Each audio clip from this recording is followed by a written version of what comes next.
Good afternoon friends, welcome back to my channel. আজকে আমি আরও একটা রেসিপি এনেছি, সেটা হলো বেগুন বাহার। বেগুন বাহার রেসিপিটা আমি কেমন করে করব তো চলো দেখা যাক। তার আগে আমি আরও একটা কথা বলে দিই, বেগুন বাহার রেসিপিটা, এই রান্নাটা তোমরা লুচি, পরোটা, রুটি এইসবের সাথেও খেতে পারো কিংবা ভাতের সাথেও খেতে পারো। তো চলো দেখা যাক। তো বেগুন বাহারের জন্য আমি বেগুনগুলোকে এইভাবে টুকরো করে কেটে রেখেছি। আপনারা ইচ্ছা করলে এর লম্বা লম্বা করেও বেগুন কাটতে পারেন, বোটা সমেত। আর কিছু এখানে পেঁয়াজ কেটে রেখেছি। পেঁয়াজ আপনার এই রকম ছোট সাইজের 3টে পেঁয়াজ এখানে টুকরো করে কেটে রেখেছি।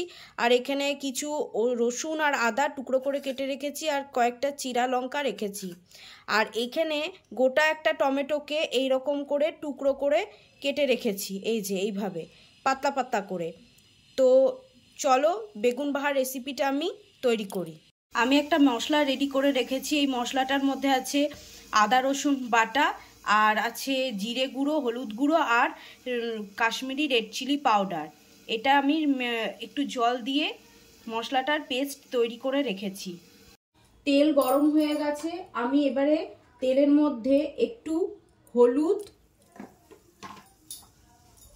আর একটু নুন দেব, কারণ আমি বেগুনের মধ্যে নুন হলুদ মেখে রাখিনি।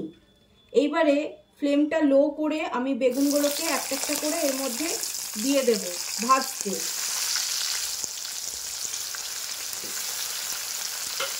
একটু নাড়িয়ে নেব।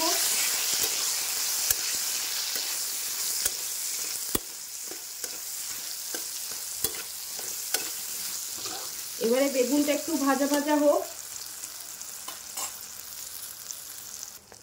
বেগুনটা ভাজা ভাজা হয়ে গেছে, মানে এই রকম ভাবেই ভাজা ভাজা রাখতে হবে, বেশি কড়া ভাজা চলবে না। এই যে গেঁথে যাচ্ছে, এই রকমই ভাজা করে তুলে নিতে হবে। আমি তুলে নিই।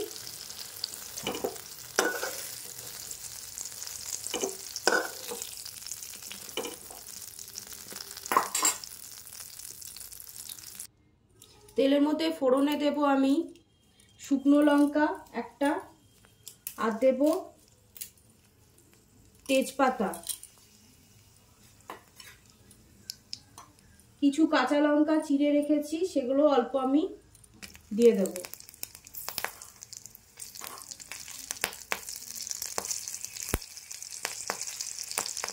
এবারে দেব আমি কুচিয়ে রাখা পেঁয়াজ, দিয়ে দিলাম।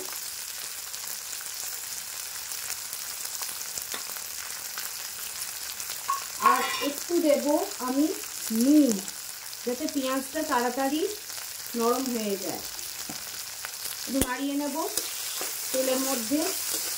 আর আমি কিন্তু ফ্লেমটা লো করে রেখেছি। এইবারে আমি পেঁয়াজটা যেহেতু ভাজতে দেব, সেই জন্য আমি ফ্লেমটাকে লো টু মিডিয়াম করে দেব।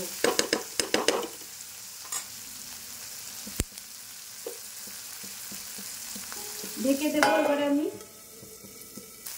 পেঁয়াজটা হালকা হালকা নরম হয়েছে। এই নরমটা থাকতে থাকতে আমি এর মধ্যে কুচিয়ে রাখা টমেটো দিয়ে দেব।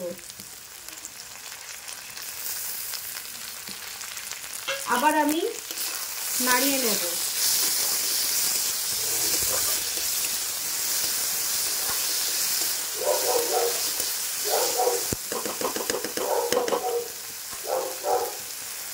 তো এই দেখো টমেটো গলে গেছে।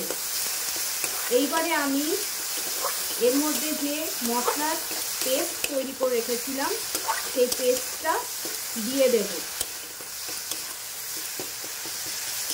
একটু নাড়িয়ে নিই আরেকবার।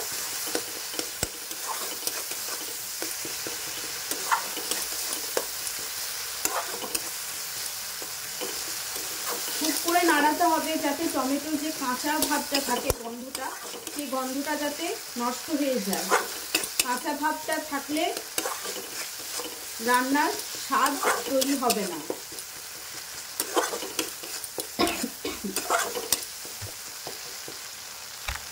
এইবারে আমি এই মশলার পেস্টটা দিয়ে দেব। এই যে তৈরি করে রেখেছি, এই মশলার পেস্টটা আমি দিয়ে দেব। এইবারে আমাকে নাড়াতে হবে আর একবার।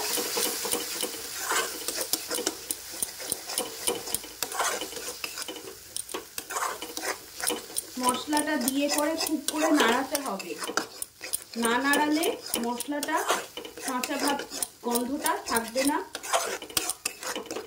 আর যত মশলা কষাবে মশলার স্বাদ তত বাড়বে, তরকারির টেস্টটাও সুন্দর হবে।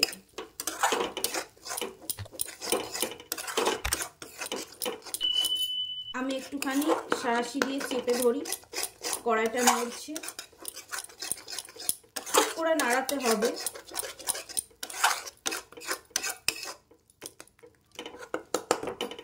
এইবারে আমি মশলা ধোয়া জলটা দেব একটু করে, যাতে মশলাটা পুড়ে না যায়, পুড়ে গেলে মশলা তেতো হয়ে যাবে। এই যে দিয়ে দিলাম। এবারে মশলাটা একটু ফুটুক, যখন তেল ছাড়বে তারপর আর কি কি দিই আমি বলবো। মশলা থেকে তেল ছাড়তে শুরু করে দিয়েছে, এই দেখো। এইবারে আমি এর মধ্যে দেব ফেটানো টক দই, বেশি না, 3 চামচ।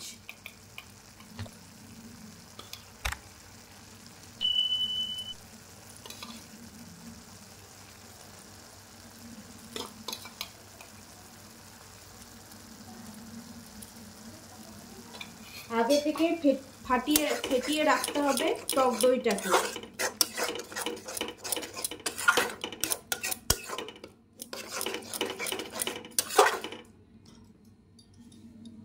আর একবার নাড়াতে হবে টক দইটার সাথে মশলাটাকে। আমি ফ্লেমটা কিন্তু লো টু মিডিয়ামে রেখেছি। একটু মশলাটা চেখে দেখবো নুনটা কেমন আছে।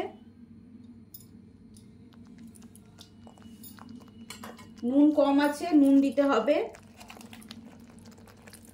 নুনটা আপনারা আপনাদের স্বাদ অনুসারে দেবেন,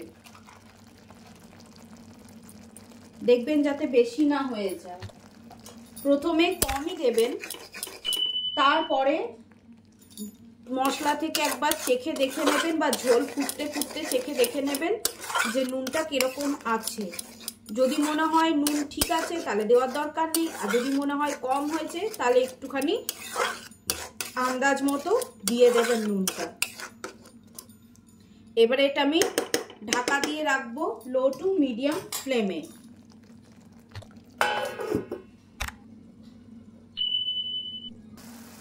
এই দেখো টক দই থেকে তেল ছেড়ে দিয়েছে, মানে টক দইটা হয়ে গেছে তৈরি। এর সাথে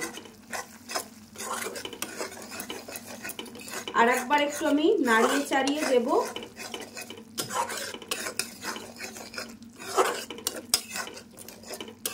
এইবারে আমি আর কটা চেরা কাঁচা লঙ্কা আছে এর মধ্যে দিয়ে দিচ্ছি। ঝালটা আপনারা আপনাদের আন্দাজ মতন দেবেন। যদি ছোট বাচ্চারা থাকে ঘরে তাহলে ঝালটা কম দেবেন, আর যদি বাচ্চারা না থাকে বা বাচ্চারা ঝাল খেতে পারে তাহলে ঝালটা আপনারা সেরকমই দেবেন। এবারে আমি দেব জল।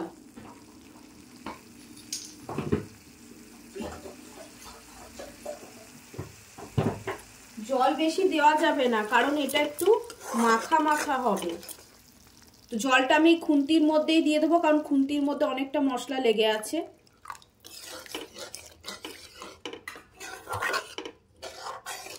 একটু গ্রেভি গ্রেভি হবে।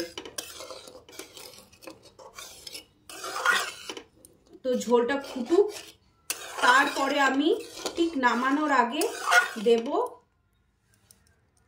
বেগুনটা। ঝোলটা ফুটছে, ঝোল ফোটাকালীনই আমি এই গরম মশলাটা অ্যাড করে দেবো। আমি ইউজ করছি সানরাইজের শাহি গরম মশলা। আপনারা যে কোনো গরম মশলাই ব্যবহার করতে পারেন।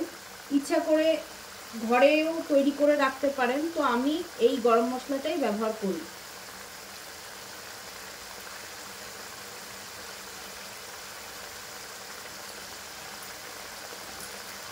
একটু নাড়িয়ে দেব যাতে গরম মশলার গন্ধটা প্রবেশ করে ভালো করে ঝোলের মধ্যে। হালকা হাতে নাড়াতে হবে।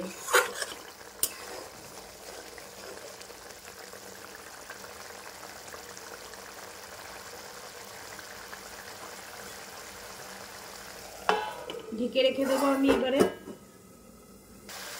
ঝোলটা একটু গ্রেভি গ্রেভি হয়ে গেছে। এইবারে আমি আগে থেকে ভেজে রাখা বেগুনগুলো দিয়ে দেব।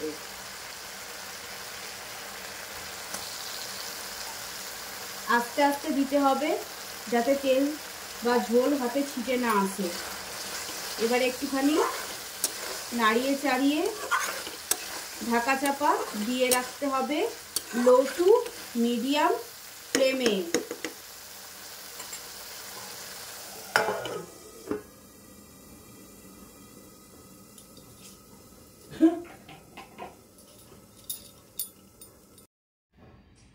আমার বেগুন বাহার রেসিপিটা করা হয়ে গেছে।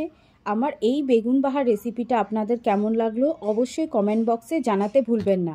আর এই ভিডিওটা ভালো লাগলে আমার চ্যানেলটাকে অবশ্যই সাবস্ক্রাইব করবেন, পাশে থাকা বেল আইকনটা টুক করে ক্লিক করে দেবেন। আর এই ভিডিওটা অবশ্যই আপনাদের বন্ধুদের সাথে শেয়ার করবেন। তো বন্ধুরা এই বলে রাখলাম, টাটা, বাই।